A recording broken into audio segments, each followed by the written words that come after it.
Bonjour chers abonnés de l'Alliance TV, j'espère que vous allez bien.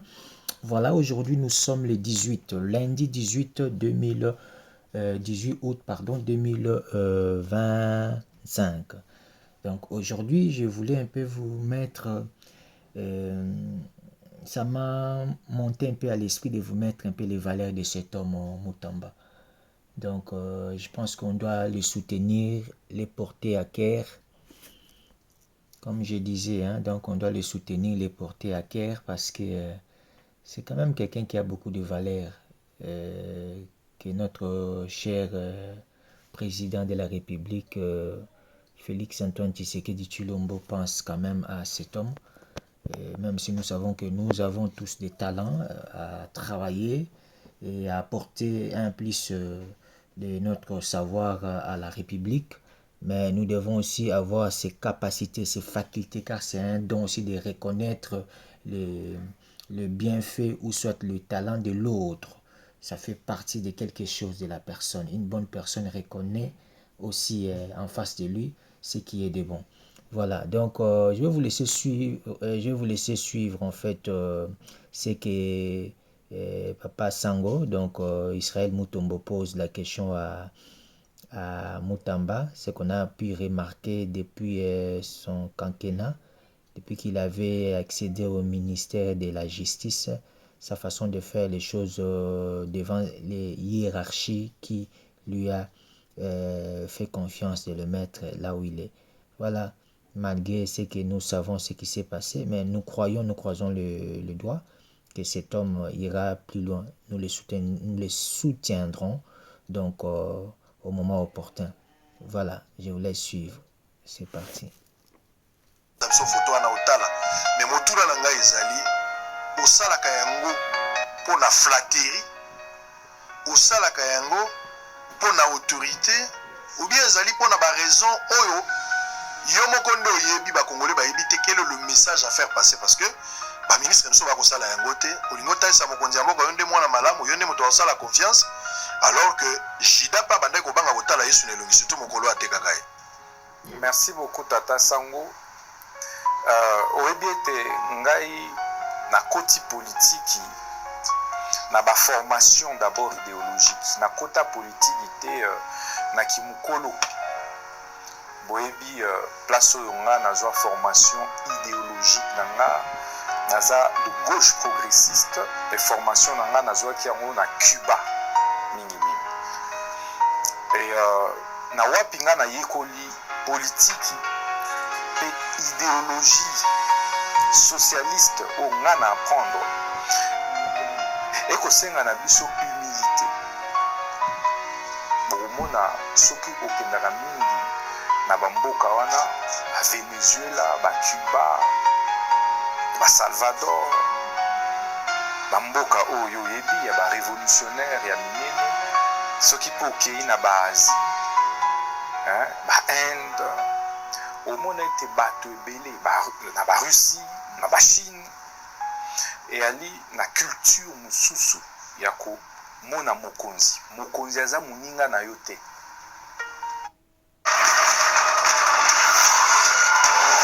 Dying like the beast. Pre-order now.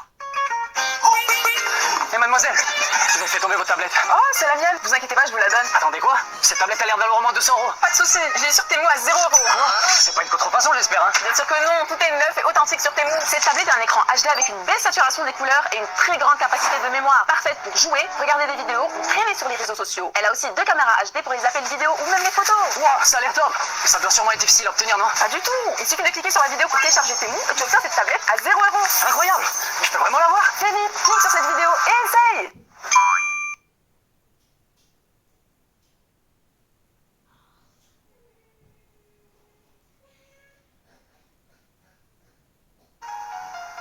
Mokonzi, c'est un chef. Faut que tu ailles na place na ye yabo chef.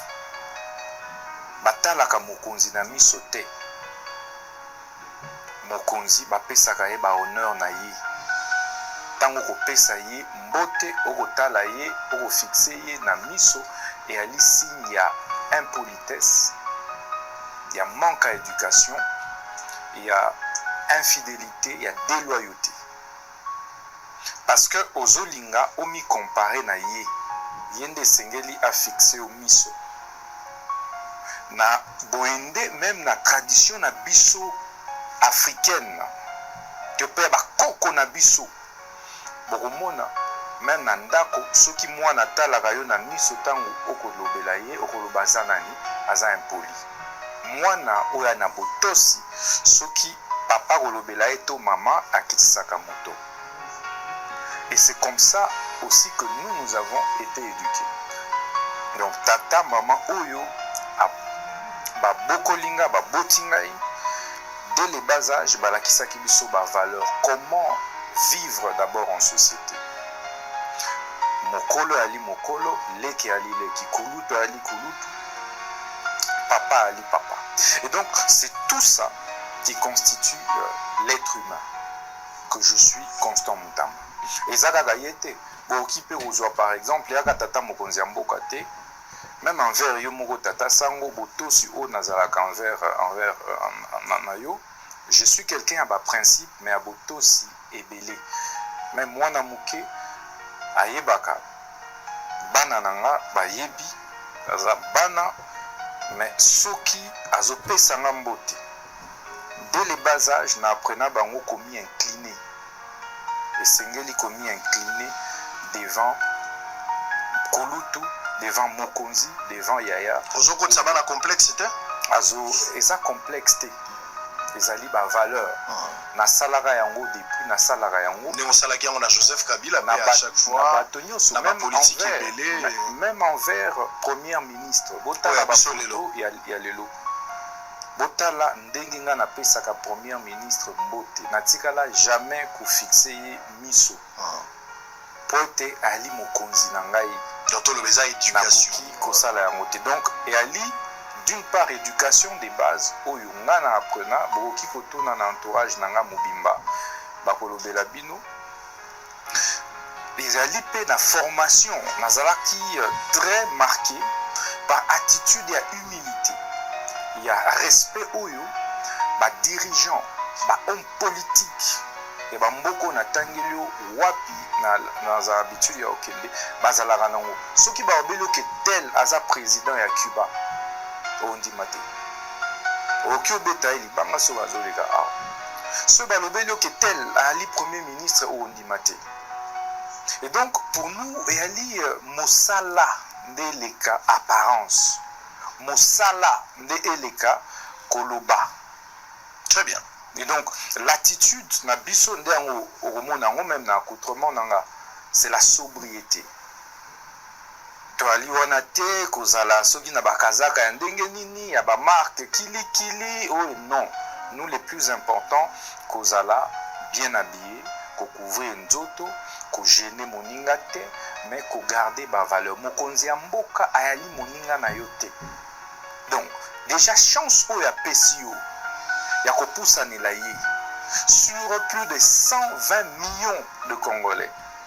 Alobi te parmi 56 membres au gouvernement et parmi les 4 ministères régaliens il y a gouvernement Azuyo Constant Mutamba alobi je fais de toi ministre d'État, ministre de la justice, garde des sceaux, motoana ali moninga na yote. Le minimum oki ko pesa ye et ali ko tia na place na ye. Et ça va au-delà de ça. Lorsque je m'incline devant le chef de l'État, je le mets à sa place et je me soumets. Je me mets donc prêt à exécuter toutes ses instructions. Est-ce que ça culte ta personnalité? Non, absolument pas. Je dis Mokonzi Ali Mokonzi. Mokonzi basaka na kana yete. Ba mesana kana Mokonzi te. Mokonzi ya moninga na ote. Erreur ba te belé. Ba Congolais basala yalaka. Ata na master na ye aza élevé, a continuer au monde le roi master te. Moto aza doté na pouvoir politique. Ça veut dire qu'il a doté na une espèce de divinité. Parce que le pouvoir vient de Dieu. Tata Mokonzi Mboka Félix Ndengone ezali na Nzambe. Sinon tout le monde serait président de la République. Ma première ministre Ndengazone ya Nzambe. Même nga place on ali comme ministre et ana Nzambe. Et de ce point de vue, moto ya bongo esengeli kotia ye na place na ye. Très bien. Et non seulement ça, moi je ne discute jamais avec le chef de l'État. Jamais. Même avec la première ministre. Ce qui n'a un point de vue, il y a Ropesa, n'a Ropesa point de vue. Mais je suis un soldat aux ordres. Nazo Zela, bah ordre. Je suis au garde à vous. Ce bah le Belingaï, tirez, je tire. Ce bah le Belingaï, arrête, j'arrête. C'est ce que ça veut dire. Et l'avantage peut-être que nous avons, c'est effectivement d'avoir aussi suivi à un certain moment de notre vie la formation militaire. Et c'est important. Donc ça nous a un tout petit peu cadré. Vous voyez bien que, et c'est parfois toute la différence. Tu le sens quand tu t'aides avec les militaires, les officiers, et quand tu t'aides avec les civils. Donc il y a un certain ordre, il y a une certaine discipline. Et ça, c'est important. Au deuxième, mon candidat place na yé, et que ça l'était à l'aise, et que ça l'était à ça la paye confiance. Mais yo zopia mokonzi mboka oni sai loboko lokwa camarade na yo. Très bien. Il y a un problème. Comme ça les alikama. On est comme comme ça. Allez, ndé ango soki a responsabiliser mokonzi kolobela yo exécuter le kingani, on dit ah avant mokonzi mboka komo rappeler yo soko moni mokonzi mboka koti na salle bino bovandi. Bino bovandi. Mokonzi mboka soki a rappeler ba instruction na yé deux fois, ça veut dire que tu es défaillant. Et donc ça veut dire que même l'attitude na yo aux tient na place na été. Très bien. Merci beaucoup, maître Constant. Mais il y a encore, monsieur, c'est loin d'être une flatterie. Voilà.